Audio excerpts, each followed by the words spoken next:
Lower bracket, first game versus who BDS. again? BDS. Well, Long day. It just happened. It was a long day. How do you and the rest of the players feel about what happened today?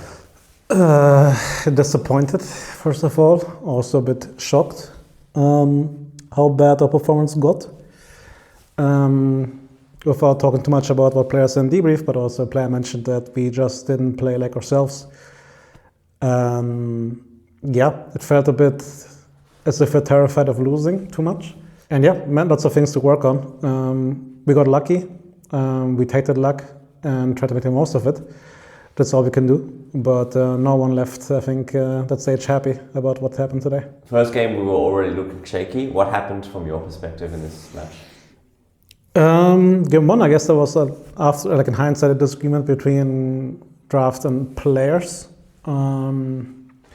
We kind of got what we wanted, and of course they got Skarner, but basically we expected them to ban Skarner, and we went through with our first pick anyways, because also we had a good supporting champion for Zyra and Corki, got Cassandra as well. So we felt as a coaching staff pretty happy with it, but the players were a bit confused about the Skarner, I guess, which got nerfed in this patch. Of course we expected it to be banned.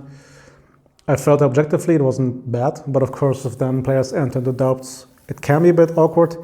Also, of course, they got a good pick of Aurora into both Corki and Zyra.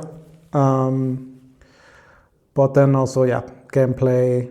Like the game, we are, I think, like what 4K ahead or something. Cassandra has 2 items. There's the Drake spawning, and we already have control. I think Mickey in that case steps up too far, gets one shot.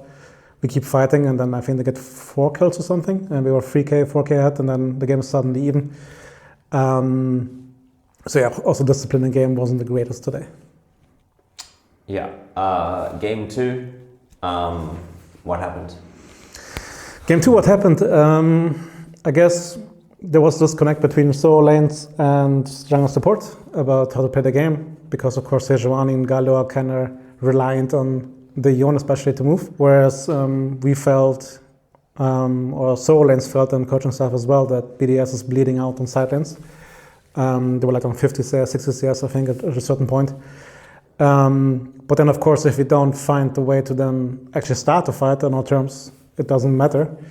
And I think we just made a crucial mistake around Atakan, where Marek is moving towards mid one time, and we don't use the timer to actually get control back. So they had full vision control for 4 minutes, and that's impossible to play. And that's also part of why we say we're shocked, right? Because we did mistakes. To a worse degree that we usually don't do. Against G2 even we did mistakes, right? But today it just felt like we dropped our basic understanding of how we should play together.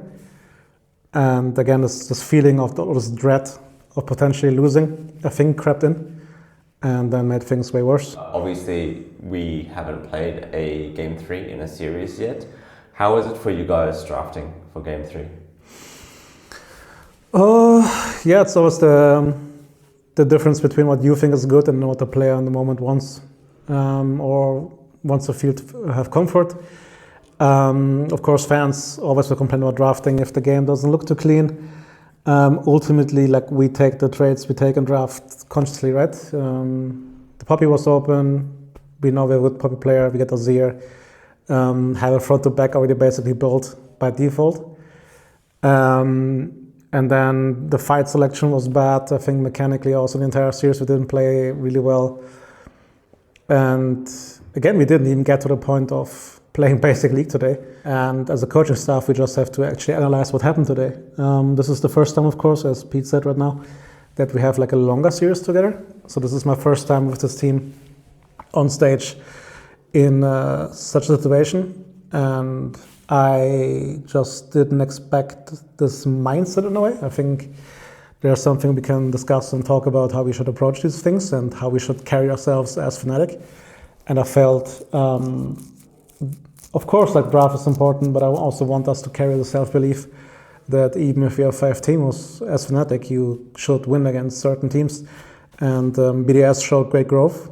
They were a bigger hurdle than expected, but also we played way worse than we should. And I think if we go into the games with this mindset that even if the draft is complete dog shit, which can happen with me as a head coach, we can win these games. And I think this belief kind of was lacking today. But we had a big debrief right now, like an hour talk between everybody, and then we had like good conclusions from it. And as I said earlier, we take this lucky win. It was lucky, BDS should have won. We're not gonna have any illusions about this. And use the extra days we've gotten by a divine grace or whatever it was to hopefully show a good performance, because today was nothing that we are proud of and we want to repeat. Did you lose belief in Game 3 at some point? Or did you always believe that with our comp and the players that we have, that we could come back? Because things were looking pretty dire in Game 3. Things looked dire. I had the belief that the comp is playable and you can find picks of what he had. It just felt a bit more like a different in-game from the comps again. I think that's especially when the dread took over about, we're actually losing this. And then God bless BDS for running it down one time, because after we killed them, especially when they threw with the Atakan and we got show the fake kills, but still, players were like, we can actually win this, like it's actually playable. And I think also Game 3, especially Oscar took over communication. He is usually someone who's a bit more quiet, but he really took the team by the neck and led them around where he wanted afterwards. So big MVP performance for him there. And hopefully he can take this learning as well to repeat this process more often in the future. You mentioned in debrief that you guys had a really long discussion. What kind of came out of it that you and the players are agreeing on to try and turn things around and improve things for best of fives coming next week and hopefully finals? Yeah, I think that we especially got away with that. We have to take a bit more ownership about ourselves. This group is really great in talking openly about what makes us good and bad, and we work around the issues, but I think sometimes, including myself, right, we then get too lazy on working on our issues. It starts with me, and I'm aware of it as well, being a bit of a negative Nancy sometimes, which depending on the player, it can have a negative effect on. This is something I'm working actively. This is like, of course, we accept the player not being that vocal, but he can still work on that issue, right, and try to be a bit better each day. So I think it's a weird mix between trying to allow the team the issues and also grow as a team, but we should not forget the responsibility that we all have for the team, right? Ultimately, a team function is always best if all the individual pieces also work together. And I think we have to go a bit back to that. And ultimately, regular season was good, also because we got many like monster drafts.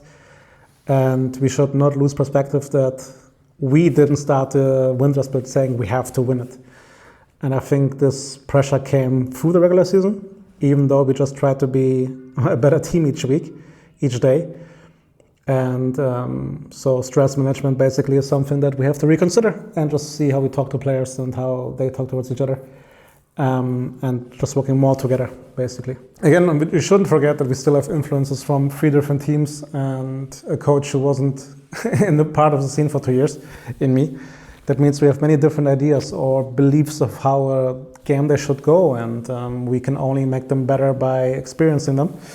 And best of ones didn't help. For me today, I had many learnings about how the team functions, some surprises about reactions to moments that I didn't believe would happen this way. The same way I think players also had some gripes with the preparation. Again, everybody can improve here. So while the win doesn't feel like one, for me at least, I'm grateful for it, and all we can do is look forward and try to improve. We rewatched also the G2 series. We played bad, they played bad. No one in this league is close to being perfect. So us right now not showing the biggest form doesn't mean that we can't beat those teams next week. And this is the belief we try to instill in ourselves, in you guys as well. And we just hope to give you less heart attacks, more cleaner games, and a good performance next week.